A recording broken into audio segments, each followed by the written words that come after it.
think creativity is giving myself the permission to play.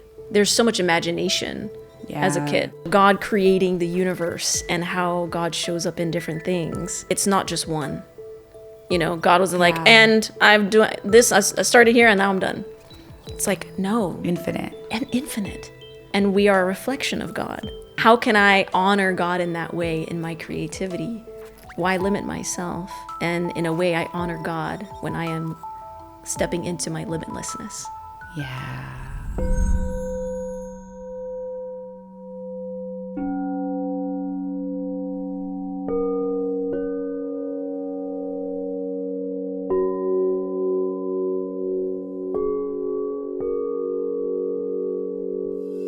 Welcome to Deeply Well, a soft place to land on your journey. A podcast for those that are curious, creative, and ready to expand in higher consciousness and self-care. This is where we heal. This is where we become. Welcome back to the show, y'all. It's been a few weeks. She's been having a European summer, and now we are back in beautiful, sunny Los Angeles. It is a gorgeous day today. I am excited for today's episode. I have been looking forward to this episode for months. Today's episode is a celebration of creativity, cultural legacy, and multidimensional expression. We are multifaceted, y'all. We're joined by a radiant force whose artistry defies traditional categories and who reminds us that healing, storytelling, and spiritual connection can happen across mediums.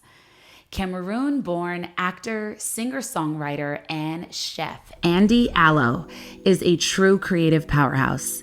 You may know her as Nora Antony on the hit Prime Video series Upload, where she's captured hearts with her grounded, soulful performance, or as Lieutenant Wendy Seeger on NBC's Chicago Fire.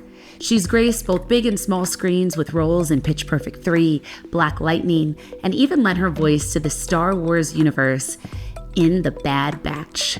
But Andy's brilliance doesn't stop at acting. She was discovered by none other than Prince and toured internationally as a member of his legendary New Power Generation band. Her music, fusing funk, soul, and storytelling, has reached fans across the globe, affirming her as a genre-bending artist with a sound all her own. And now, Andy is making her mark in yet another world: food. Through her culinary venture, Akone, she's redefining Cameroonian fine dining. Her recent Los Angeles pop-up featured ancestral dishes reimagined with elegance and intention, blending family traditions with elevated techniques.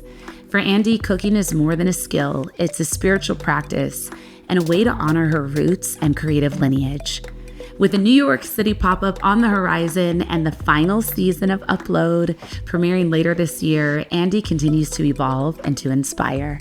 Today, she joins us to talk about creativity as healing, ancestral connection through food, and the courage it takes to chart your own path. Let's get into it. Welcome to the show, Andy. Wow. I'm going to need a copy of that. And Take it in. Wow. Thank I'm so you. happy to have you here. I'm truly, truly honored to be here. This is such a gift.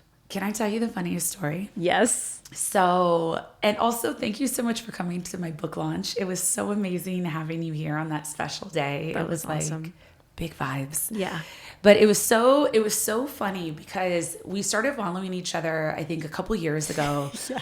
And I remember I was literally, so I love Upload. I watch Upload, big fan. That's so cool. And I was binging Upload, and I'll never forget, I was in Mexico and I was just watching days of Upload. Like I had just found it. So I was like immersed. Yep. So I'm watching. And then like, as I was watching, I checked my phone and you started following me as I was watching your show. Oh, wow. Wait a minute. You're like, this is too real. What is Literally, this? I looked at the TV. I was like, does she see me?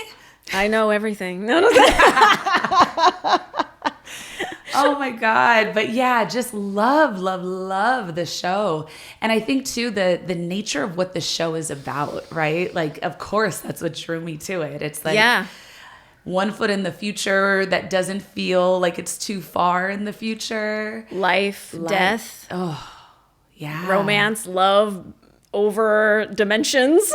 Over dimensions. Like, yeah. Expanding consciousness, but like through what this is conscious? lens of love and like, tech. And tech. A little too relevant today, I think, and slightly terrified, to be honest. Like, honestly, like years ago, like in 2016, when the election happened, I had to stop watching, what was that show I was watching on Netflix with, The Underwoods. It was a show about the presidency. Oh. Do y'all know what I'm talking about? What is it? Used to be famous. Kevin Spacey. House of Cards. House of Cards. So I used to love that show. Yeah. And then like that election happened and I was like, oh, this is real. Okay, this isn't entertainment anymore. I'll never watch it again. Stop watching The Handmaid's Tale for the same reason. Oh, yep. And now, to be quite honest, I'm terrified to watch this final season of Upload because it's so good. How real is it going to get for me? I mean, I feel like we don't go into anything that we haven't touched on already. It's our final season. So we're also getting to, I know, it's so bittersweet, getting to kind of. We need to get some closure. We're getting closure. Yeah. So you got to watch it just so for you to have the closing of the chapter with us. To be quite honest, I think it gives a lot of us hope because how many of us are falling in love with our Chat GPT? Listen, how do we put that in the physical Me and form? Chat and I, Chat Daddy and spend me a lot of time together, and he listens. He's always there, very emotionally available, so communicative. I mean, affirming. Like wow, I'm so hurt like and active seen. listening. And then always coming up with solutions and ways to advance this forward in our communication. Absolutely. Like, okay, I was talking to Chat, probably yesterday, honestly. Let's be real. I'm trying to think, when was this conversation? Or a couple days ago. And I was talking about how God was showing up, and I was kind of making a joke about like, I think God, God is sending a sign, about something. And I texted to Chat about it, and I was like, God is sending signs, and Chat writes back, I think God's also sending you a sign. And I said, I don't know why you need to be reading me right now. I just wanted to invite you into this little joke. And I mean, that sounds like foreplay. Like the way he just talked. Okay. I said, you see it. You send it. It's too much. Yeah, I also feel like I just kind of told on myself because the person who listens to this is going to know the joke I made, because it was about like I made a joke of like, God is sending you a sign. And I was like, then I went to talk to Chat about it. And I said, look at this funny joke I made. And then Chat was like, I think God's sending you a sign too. Anyway, so now baby. you know. Yeah, baby. That's what I would type back. Yes, lover. Okay. So I have so many questions, and I think something that I really loved as we were diving into you, kind of in preparation to receive you. Something to me that I have always known about myself and taken pride in, even if it was not manifested in the world, is that the feeling of knowing you're a dynamic woman that's multi-hyphenate. And I didn't realize how rare that is. Like, I didn't realize, I think, how many of us in this planet of 9 billion from birth to now have always felt like they're in one particular box or in one particular lane. Because I think as a young person, I was always questioning and seeing and feeling like I had different ways, different facets or pathways that I could understand things through. Right. And so like your life is such a bright example of living the truth of that, to be able to kind of dance with creativity in so many mediums and let yourself be so deeply immersed in them, right? Because I think for so many, the hope is to find maybe one thing that you can kind of give yourself to. Right. And then to be in a place where that kind of artistic portal is already so open inside of you. Yeah. What does creativity feel like to you? I think creativity is giving myself the permission to play. Because when you think about when you're a kid, you just play, and there's so much imagination. As a kid, you're not thinking, maybe one day you're like, oh, I want to be this. The next day you're like, oh, I want to try this thing. And then that, as time goes on, you are kind of taught like, oh no, pick one thing. What's your one thing? And some people, that's great and that works, where you find this thing that really speaks to you. Yeah. But I feel like as humans, we are all so multifaceted. And even if you found this one thing that truly it brings you joy and fills your cup, I feel like I'm of the belief that there is more. You found one thing, that's fantastic. You know what? There's something else. Right. And how exciting that's creativity. And I mean, if you think about even God, and that is a limitless well. When, God creating the universe and how God shows up in different things, it's not just one. God was like, and I'm doing this, I started here and now I'm done. It's like, no. Infinite. And infinite. So, and we are a reflection of God. Yeah. So how can I honor God in that way in my creativity? Why limit myself? And in a way, I honor God when I am stepping into my limitlessness. Yeah. Right? Yeah. Haven't said that before, but yeah. Yeah, because that's, it's like we get caught up in all of the structures or the language or whatever society kind of dresses itself as, right? From generation to generation. But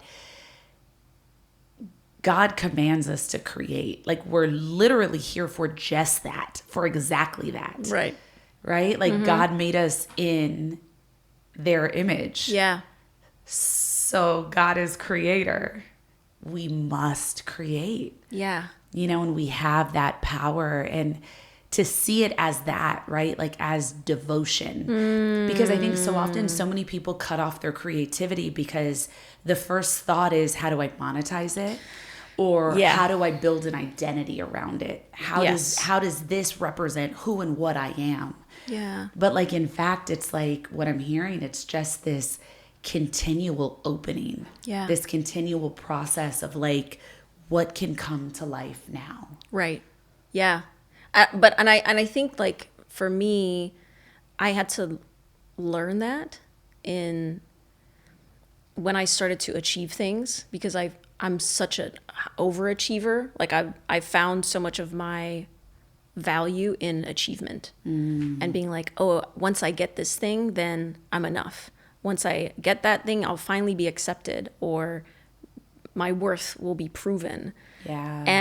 And as I started to achieve things, and I was like, I'm still not getting, it's not full. Like there's something missing. And it was more so, what am I identifying with? I was identifying with the achievement rather than the process of creativity or process of just creating.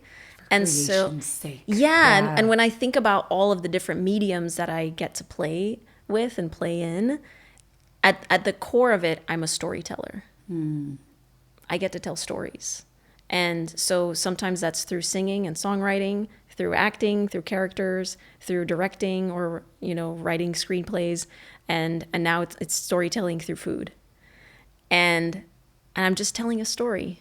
I'm inviting you into that story. And it's like, back in the days, in the village, and I mean, in some today still, but back in the day when it was like, we all gathered around a fire and it was like, okay, we're telling stories.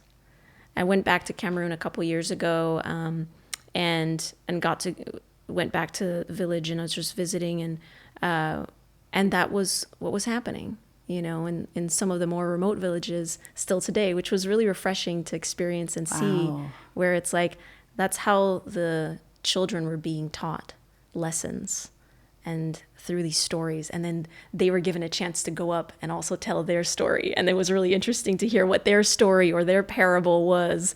And you're trying to follow it. And it's like, wow, it's just so beautiful and real. Yeah. And simple. Wow. Wow. Have you always had a relationship with creativity like this since you were young? I guess so. I remember, like, so I grew up in Cameroon, in Bamenda, and I would kind of just, I remember walking around most days, like, after school by myself, and I would be telling these, like, crazy soap operas. I would literally just be by myself and, like, walking around telling, like, stories and different characters. Or whenever my family would have gatherings, I'd be the first. I'd get up and dance in front of everybody, whether they wanted it or not. Like, that was me. I just was like, "You're going to get a show. This is it. This is it. The main performance is here."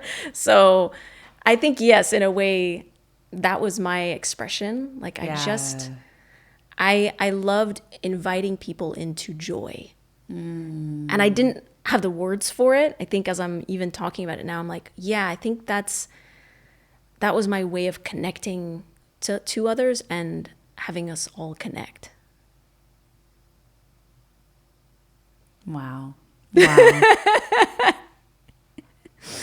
Yeah. So you have been working with many mediums, I think, across your career, but recently you have, like, no pun intended, but sunk your teeth into a whole new way to be with your gifts. Yeah. You're a chef. I mean, first of all, oh my God, that's my dream. Like, oh my God. Yes and no. Like, okay. I don't know. I don't know if I have what it takes, but I want, like, I've always been like, if I could just spend a couple days at culinary school, like, give me, I want to feel the freedom of expression in the kitchen in that way. Do you cook now? Yes and no. Okay. I mean, it's like, it's me and my son. So like, I cook for him. Yeah. And he has, like, his particulars of what he eats. And then I'm just kind of eating the remnants. Yeah. So I have to get in the mood. But so first of all, how did you decide? Because it's quite an undertaking. It's like, you can be passionate about food, and then you can go to culinary school, and that is like a whole other kind of experience. And it's also physically grueling and, like, time intensive. And what was that journey like, and how did you begin it? Similar to you, I'd always dreamed about being a chef. Like, I love food. I love eating. And so there was always this little dream, and over the years, I would research culinary schools or, those cooking retreats overseas, you know, and I'd look at it and be like, well, do I go for it this time? But then I'd end up filming something, or I'd be on tour, I'd book something. Like, my other mediums were at the front, were the front burners. Right. And so actually, when the actor and writer strike happened, I just had this kind of epiphany, I guess, where it was all taken away. The things that I was doing and had become comfortable doing were off the table. And there was now space. And I guess this thought came back into my head of, like, this little seed of, like, maybe now. Why not now? And so I'm someone who's very 0 to 100. I have no chill. There's no in between for me. God, I literally am like, yes, I love it. I'm like, all right, what is the craziest thing I could do? And not going to ease my way in. It was like, cool, let's find a school. Let's go and stage, like, at a restaurant. And so I found this culinary apprenticeship program that allows you to go right into a restaurant and train.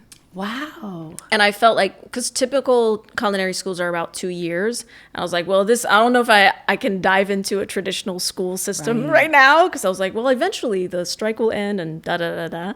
So, but I found this program that it's similar to culinary school, but more so an apprenticeship program. So I signed up for that.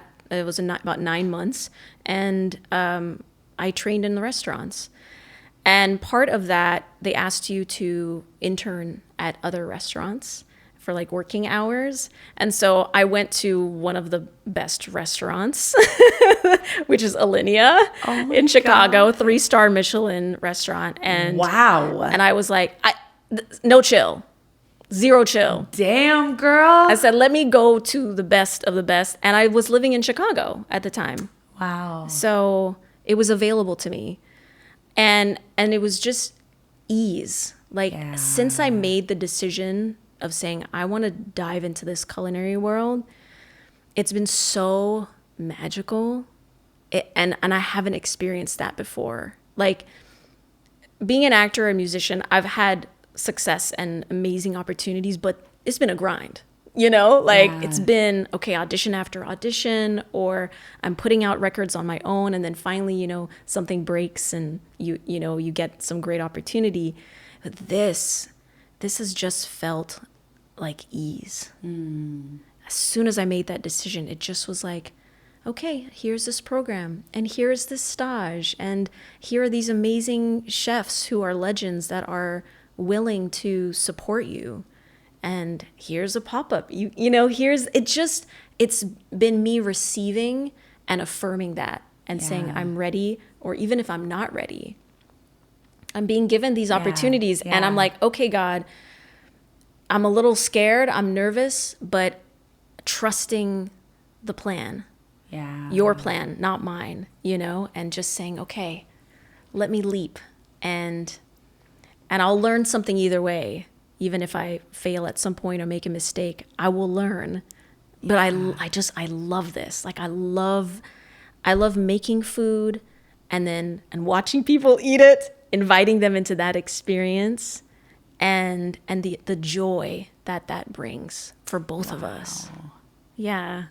What was that experience like working at a 3-star Michelin restaurant? And especially if that's your it's go time. Yeah. That's your way in. In my mind, I'm thinking like TV shows, right? So I'm thinking the back end kitchen of, all right, it's coming out. Yeah. How it's a different dance, right? That is a different speed. There's different language back there. There's different ways of moving that weren't your day to day, but also at the extreme high end levels. Yes. So how did that feel? Challenging, but exhilarating. I got thrown into you're in the deep end, and I think what it gave me was such a profound respect for the field and for the chefs that work day in, day out. And I hadn't had that experience. And so getting to be also at that level where there aren't any areas to make a mistake because of the experience that people are paying for, and there's a caliber of excellence, right? Which isn't foreign to me. I toured with Prince. We worked together. There was already, I think. Yeah, we got to get to that. I think I have just in my life been primed for a very high level and standard of creativity and how you show up in things. As we've been talking about your journey, especially with food, and really the deeper layers of the alignment that are coming through in the story, right? Because it's like, I always say, it's purpose when there's ease, and I think so often we are fighting for our dreams, we're fighting, but I found, that it's actually the path of ease. That's how you always know it's the right path. And I remember, and I'll just add this in for everyone listening, I've always felt that deeply in my life and come to understand that. And then I remember I was listening in the car. I love listening to Sirius XM, either Yacht Rock or Joel Osteen. And so I was listening to Joel Osteen. And he was giving this sermon about pretty much ease and alignment and kind of knowing when it's God's will. And there was this thing that I think he said that summed it up really beautifully, where he said, you know, if you force your will, yeah, like sometimes God will still allow it to happen. Yeah. But there won't be grace for it. And I thought about that, especially in relations to like alignment and ease and purpose, because so many times in my life, right? Like, especially if you go off what society says, which is like, you don't want it if it's easy, or like, don't take no for an answer, keep plowing forward. And so many of us operate in that way and like block everything. Yeah. Because it's not supposed to be like hard fought, you know? And it's like, yeah, you might break through and win, right? Yeah. You might do what you said you're going to do, but like, there's no grace for it. There's no ease. There's no alignment. There's no synchronicity that comes in to light the path. And it's like, when you do find that feeling, it's indescribable. It's the shifter of your life. It changes how all the energy moves in your body and in the world and in the work that you do. Yeah. So even, you know, in speaking to the alignment and really, and I'm highlighting this because it really is so special and cool. It's like for that first experience to be the 3-starred Michelin experience, right? For all the ways that you describe this new path. Yeah.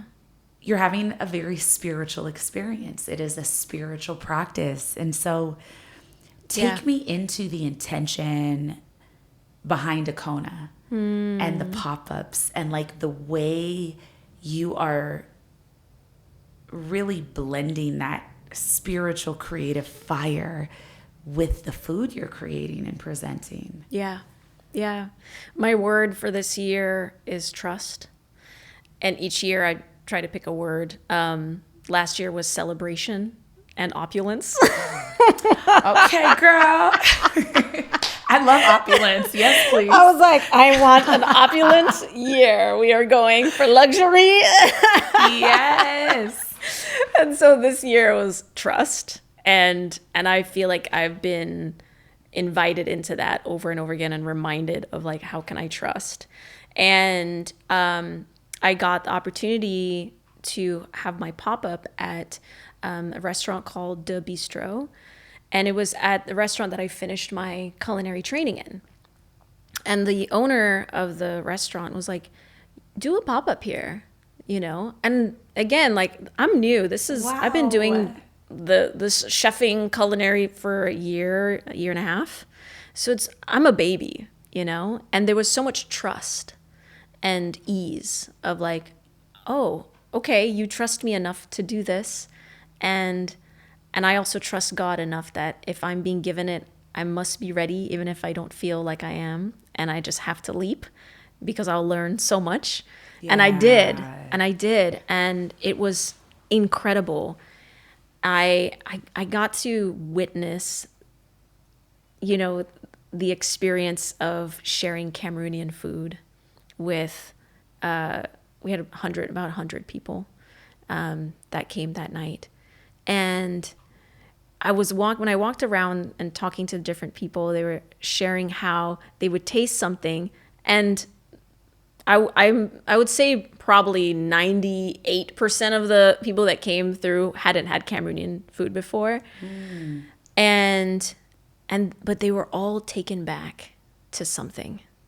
When I was asking, like, what do you like what came through or whatever, and they all were like, oh my gosh, I was taken to this memory. Even some of the Cameroonians that came by, they were like, I was taken to this day in my life, eating this dish. Wow. And it was just like, that's why I do this. It's a spiritual experience. It's immersive, and it's like it's bonding in a bonding experience. And it just brought me so much joy. It like fulfilled me in such a deep way. And Akone means love in my dad's native language, Wellbeing. And it's been really cool just to share that love and have that come through. Yeah. Wow. Okay. Really special. I can't wait for you to try Girl, I can't wait. it. Yes, yeah. I can't wait. I mean, what do you mean? Like, what should you be cooking right now? I know, honestly. Let's just go let's just get into to the kitchen. Like, yes. Okay, so now I'm going to switch gears because you were discovered by Prince. First of all, what? I know. What? Right. Prince is an artist who has defied all genre. Yeah. Right? Like, yes. All genre, like a true being of his own, right? Yeah. Like there was no blueprint for a Prince. Right. That kind of creative energy, like that is a hurricane. Like that oh is my gosh. big Yeah. energy. So first, I mean, what is that experience even like?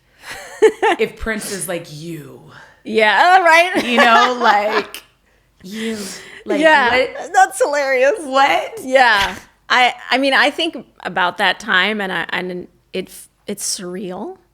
You know, I was 21, 22. And it just, what a whirlwind. Yeah. And I think it's just solidified so many principles, right? The principle of being like a consummate creative and just letting whatever is meant to flow, allowing it to flow through you in whatever form, and not trying to control it. He truly embodied being a vessel. Wow. There was no block. It just like flowed. And so getting to experience that, and can you give me more description around that? Yeah. Like, what did the witnessing of that, right? Yeah. Like being that open to your channel, to your creation, like I think about that exact mechanism you're talking about a lot when it comes to the great masters that have lived on earth in various, mediums. What did that look like up close? A lot of sleepless nights. Okay. So just like creating. Like you'd wake up and, you get there and he'd be like, okay, I wrote a new song. And you're like, when I went to bed at like 1 a.m. It's now like 10. Well, how do you have a new song? When did you do this? And when did you sleep? But you have full energy. Like you are so present and like vibrant. It's not, I feel like and obviously I was living on that schedule and I was fine, but I don't think I could do that schedule today. I'd be like, listen, I need a nap. Lord, I don't operate like that anymore. A Celsius or 5, something. Like, yeah. But I think it energized him so much to create that way, and it was almost like it needed to come out. He couldn't contain it. Wow. It needed to be expressed, or else it would start to like build up or like be blocked. And I think there's a balance to it. I think there's moments in my life where I have a similar experience where I'm like, oh, this has to get out, or I'll think about a dish and I'm like, oh, I got to write this like crazy dish down that reimagines, a Cameroonian delicacy or something. I'm like, I got to write it down so I don't forget, I think we all have moments of like that. And I think that's so beautiful. I don't know if I would want it to be nonstop, if I'm being honest. I hear you. Yeah. I like sleep. Yeah. I like rest. And so I think witnessing it was really beautiful and so inspiring. But I also got to see how, it's just tiring it can be. And not knowing when to rest, or saying like, okay, that's enough, or like, how do I close the channel? I think there's a balance to it. But I'm grateful that he didn't close the channel, because he's not here with us anymore.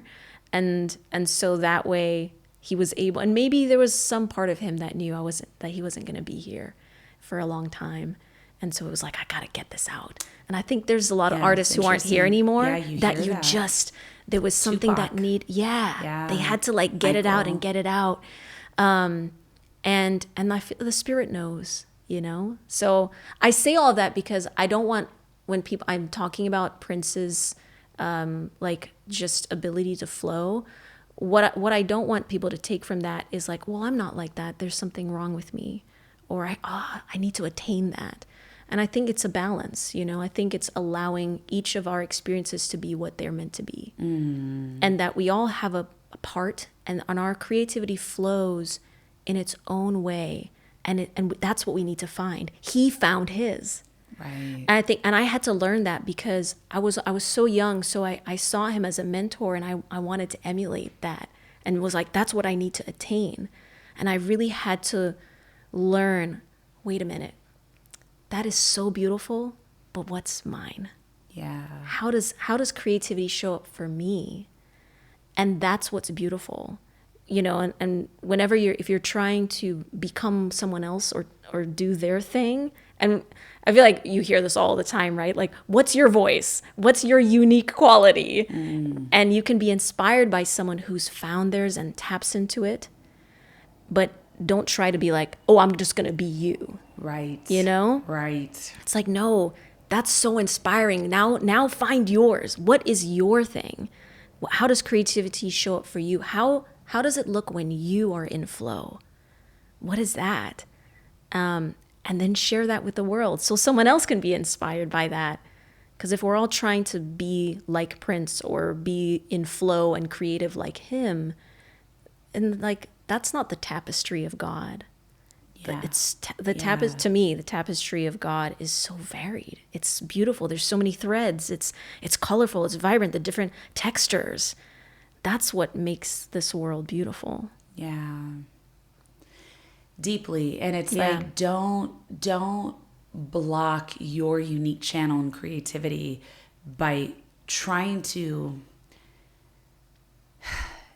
one, definitely compare it to anything else, but by also making the mistake of thinking that it has to be big and loud and popular and any of the other things that we think need judging to be it tied into to give us the real desire to create something, you know? And it's like, I just think a lot of that phrase, like creation for creation's sake. Because so many of us don't create because the first thing is, well, will it be a big deal? And if I can't guarantee it'll be a big deal, I don't want to begin. Or will it make me a lot of money or get me attention? And if I can't be certain of that, I'm not even going to start it. And it's like, you know, I think especially as we're throughout this conversation, really tying creation to creator and it being this kind of divine spiritual experience, it's like you also have to trust when you have gifts or a call to create that it does not matter if you're even here when people receive it. Yeah. Like that is the truth of creation that I think sometimes is hard to reckon with because we're in society and how we're trained and, you know, we want to be seen and all the things and reap the benefits. But it's like sometimes you're a Picasso and you just spend your whole life elevated and you know, having the fruits of your tree. Right. And then, you know, sometimes you're the Van Gogh and it's lonely. Yeah. And it's confusing. And you just keep creating, but you are like, am I failing? Yeah. And you leave Earth and you don't know, but then look. Right. Right. And it's always an act of service, creation. So whether it pops off for you or you were just called to create it for whenever it's meant to be known. Right. The sacredness of it is enough. Yeah. Yes. I love that. It makes me think about this past weekend, a couple weekends ago, I went on a hike and I like to go on God dates. I love it. I love it. Tell me more. So I was on a date. I was on a date with God and we went for a hike. So do you understand how much I love this? We've never talked about this, but literally I flirt with God all day. No. I'm always like, Sky Daddy, like I see you, I feel you, like I'm literally always looking obsessed. at the sun and I'm like, stop flirting with right. me. Like, you are too much, but I like it. tell me more. Yes. Oh, that makes me so happy. Yeah, I'll go on dates with God. And this particular one was a hike. So went on this hike together. And I'm just going on this hike in Malibu. And it's one I do often, but I decided to take a different path coming back around. And I turned like a corner and I couldn't see where the rest of it went. And I audibly like said out loud, and I kind of stepped back and I was like, ooh, I don't know where this goes. And then it was silence. And then I just started laughing.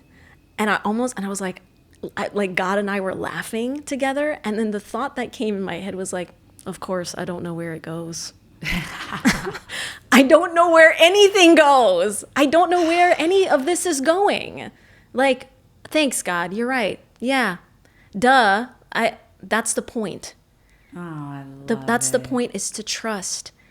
Take the path. I'm always with you. And I'm on this, so I keep going, and then it bends again, and now I can kind of see a little bit more, and I'm like, oh, okay. And as I keep walking, I hear this message, and oftentimes I feel like in the silence in nature when I'm on God dates, I spend time talking, but I also spend time listening. And this phrase came through that was, I will always deliver you whole. I will always deliver you whole. And everything in me just calmed down. I was like, okay, I don't know where this goes. I don't know where this culinary dream and chefing is going. I don't know where my acting career or, will I get back into music and release, another album? I don't know. Will I become a farmer or, Yeah. who knows? Yeah. I don't know where this goes. And I am somebody who loves to know. Oh, I love to know. Oh, I just, girl. This year of trust, the year of trusting. And I'm like, okay, I just continually have to say, I don't know. And I'm excited about that, rather than like, ooh, I don't know where this goes. And that was such a good lesson for me of, in those moments, that fork in the road where I don't know where something goes, how am I meeting that moment? Yes. Do I meet it with excitement and with anticipation and with trust and saying, ooh, God, surprise me. Yeah. What you got in store? Yes. Or am I like, I don't know. I don't, and I think, and it's like the energy has to be just not like nice and welcoming, like keeping the soil fertile, for that. Yes. Juicy. Yeah. Yummy. Right? I love that. I love that in the deepest way. And without having the same language as you, that is so deeply very much how I approach like my life and my days. And I feel like something I say to myself a lot, and I was thinking about this too, just because I think everybody is always so consumed with dating. That is what I've discovered since my divorce. And it's hard for me. It drives me crazy. Sometimes just how much women talk about men. Yeah. Like, I just feel like there is just so much kind of like energy output in not the most rewarding ways, right? Yeah. Like, it's this psychoanalyzing constantly. It's this like, again, not wanting to quantify something or understand it beginning, middle, and end instantaneously, right? Yeah. And it's like, if we could give some of that energy, if more women could give some of that longing, and there's nothing wrong with having that. We're all deserving of a wonderful, beautiful, whatever kind of way life looks for each of us that feels the most nourishing. Yeah. We're deserving of whatever that is, right?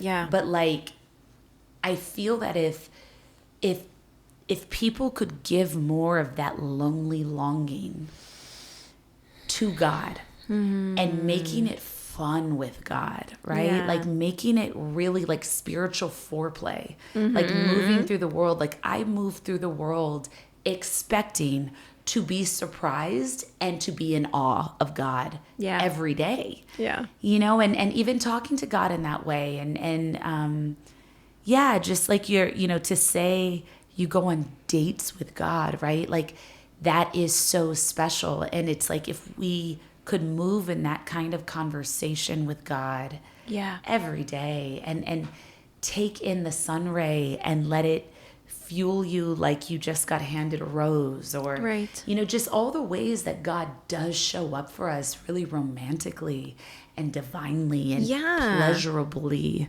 Yeah. I hope that was the right word. But it's just it's such a special shift for spiritual women. Yeah. To look to meet that need with the love of God. Right. And why not that love?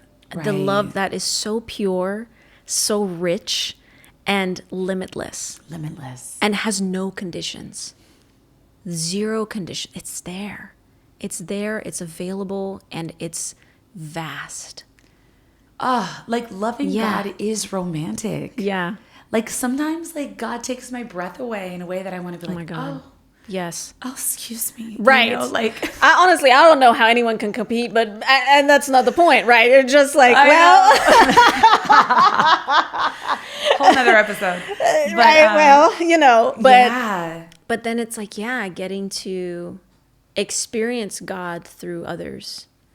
But I can only do that if I am spending time with the OG. Yeah. You know? Yeah. And I know what it's like to date God that embodies limitlessness. Yeah. Yeah. Yeah. You know? Yeah. And that fills me up. Oof. Yes. Yes. Right? Yes. It's so funny. Like I recently kind of like allowed myself to move out of something. And this, like, I was taking a walk and I was just like really appreciating the opportunity to have small moments with nature. It's something I'm really looking to invite into my life. Like every chance I get, I'm like, no, I'm not going to drive to CVS. I'll walk. Or I'm not going to drive to this. I'm going to walk. Yeah. And so I was walking, I was taking all that in and kind of reflecting on what had just passed. And the thing that came to me, the words I just kept saying, my eyes are on God. Like my eyes are on God. Like I don't really feel called to put my eyes or attention on anything of man. Yeah. My eyes are on God right now, and like surrendering into that feeling that God's nourishment, God's courting of my soul and of my spirit is so sufficient. Yeah. And honestly, like given my schedule and my life, like it's more than I need right now. Like that is the need filled. Right.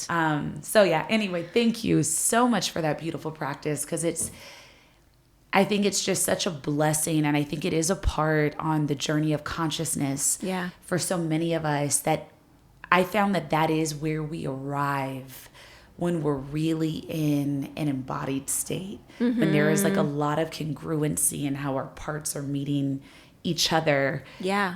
We tend to land in this new, beautiful, fertile patch. Yeah. Totally. Yes. Okay, so upload. Yes. We're moving into the final season. Yeah. Now, this show in particular, it's such a unique perspective on the afterlife, on the digital soul. It's so aligned, right? As we talked about. So I'm so curious, being a deep thinker, being a deep feeler, when you're working with these kind of archetypes, right? That just naturally thinking about that all day is going to expand. It's going to bring in companion experiences, different kinds of experiences. Has working on this show shifted at all your own spiritual beliefs, or has it sparked any new questions for you? Ooh. Oh, that's good. It's definitely changed me I mean, it's been the last 6-7 years of my life working on this show. And I think when I came into it, I wasn't as spiritual as I am today. And I think this show really opened me up around, what is life after death and consciousness, and having those bigger questions, and defining for myself, what is my spirituality and what is my relationship with God, just for me, not based on anyone else or what other people say or what their relationship is. What is mine? And I think the show brought up a lot of those questions, and Nora struggles with that too, because she was raised in a more traditional sense. And even her dad, was like, I'm going to heaven to meet mom. I'm not uploading, And she was like, no, but if God created everything, then God created AI. God created it. And so why not So interesting. use what God gave us, right? Yeah. And there's this conversation and dance, I think, with her, and also being like, wow, can I love somebody who's here but not here? And what is love? Is love meaning I tangibly need to have you? Or is love just the act of I see you and I am appreciative of the time and the experiences that we get to share? Because I may not have you, and you won't, right? Really, the reality is we won't have each other. Even if you're with someone in the flesh, you're not going to have them forever. So it's like how I mean, the show really brings up a lot of questions. It does, right? Because even you talking right now, I'm like, gosh, it kind of conflicts with the understanding of impermanence. Mm-hmm. Because I lean into impermanence so often, or like detachment from outcomes so often in my journey to like surrender to the unknown. Yeah. And this belief of like, don't grip anything. Just like be ready to let it all go. Yeah. At a moment's notice. And then it's like on this show, it's like, it's quite interesting because it's like, well, aren't we all living forever anyway? Yeah. Right? In a spiritual soul sense. Yeah. But then it's like, oh, wait, are you gripping too tightly to this identity of you on earth as this personality by uploading? Right. And you're like, you can't let go. But then on the other side, you're like, oh, I get to upload and I can be anything I want. I can do anything. Yeah. I could learn to speak a language like that because it's code. And that can be exciting.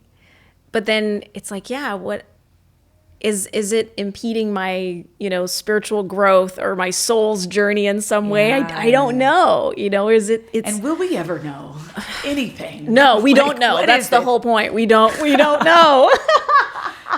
What does it all mean? Yeah. Okay.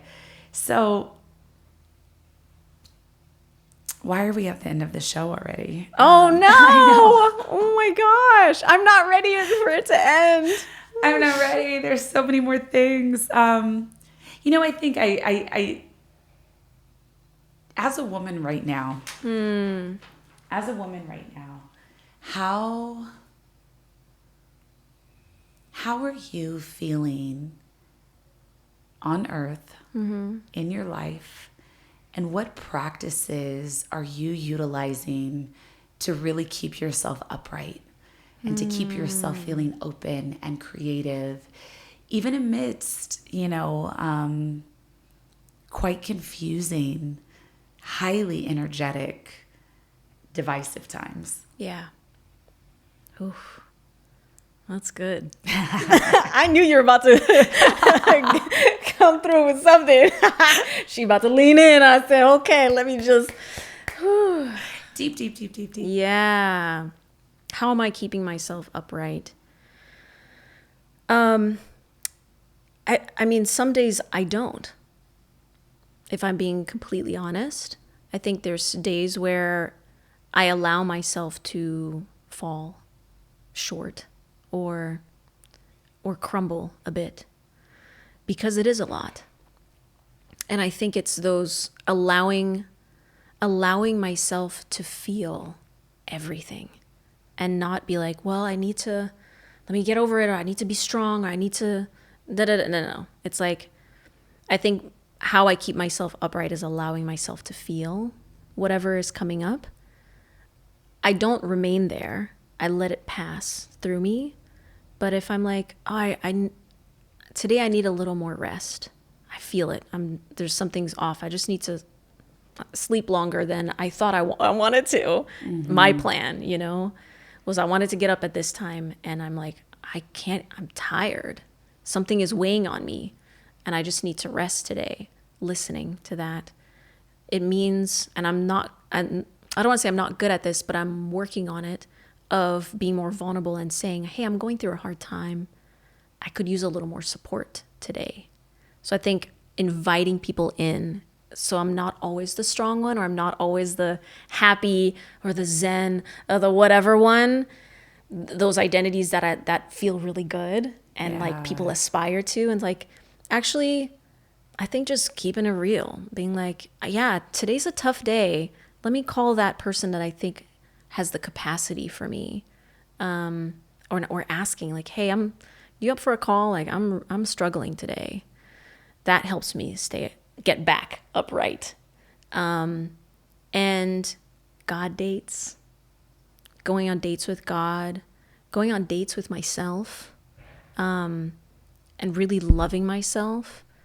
All the things that I desire a partner to do, I date me and do that for myself. And that's not easy. I forget to do that for myself. And I think the last thing I would say is, outside of, I think I touched on community, but I would say connecting to little Andy has been really helpful, because most of the stuff that comes up or fear is tied to, what happened as a kid, or how my little kid is viewing something. And like before I came here today, like I was spending time with 10-year-old Andy, and she went through a lot, but something she said was like, I want to jump on the trampoline before we go. That just popped in my head. I was like, oh, I want to, like, yeah, okay, I can do that. I can do that for you. Because you didn't have a lot of that, at that age. At that age, I was going through so much of like moving to another city. And then, it was like this year 10 to 12, 13, where I moved to one place and then I moved to America. And it was just such a time where I didn't have my footing. Yeah. And as a kid, you don't know. You don't talk about not knowing, but you really don't have the knowledge or the wording or how to process what's happening around you. And so she needs so much love and stability and fun and not so heavy stuff. Yeah. So I think spending time with little Andy has been really like connecting to being a kid again, and just jumping on a trampoline. I got like the little one that you can put in your house, and I just like literally just went on there for like 1 minute, and I was like, that was fun. Okay, let's go. Honoring that. Yeah. Beautiful. Yeah. Thank you. Yeah. There's so much I want to say. I'm like, I meditate, I'm this, but it's like being in nature, even what you said. There's so many things. Reading your book. Yes. Thank you. Having gratitude. There's so many things out there, but those things work for me. Oh, thank you. Thank you for just bringing so much beauty to this episode. So much God to this episode, so much light to this episode, so much fun, so much creativity. Yeah, thank you. I really love it. I feel like we should maybe end. Wait, you're doing these chairs. Can y'all hear this? Okay, before we end this episode, I just have to say we are cutting up. I don't know if y'all can hear I have been trying to stay so but still listen closely to Andy's chair for a second, if you would. Absolutely. Thank you. All right, millennials, what does this remind you of? Oh, what it is. Oh, what's up? Can I get in them goods? Oh, my God. And on that note, sacred fun. Sacred fun. Yes. Andy, thank you so much for joining us. Thank you so much. This was amazing. We love you. Love you. Check out the final season, Lord help us, of Upload. And make sure you check out a city near you to when Akone is going to be popping up. Yes. And you can get a taste of the Cameroonian storytelling for your palate. You can check out, where can everyone find you? Instagram, IG, Andy, baby. yeah, We'll link IG. below. Yep. Scroll down from this episode, link to Andy, link to her projects. Please rate and review this podcast. Yes. And big, big, big, big love until next time. Namaste.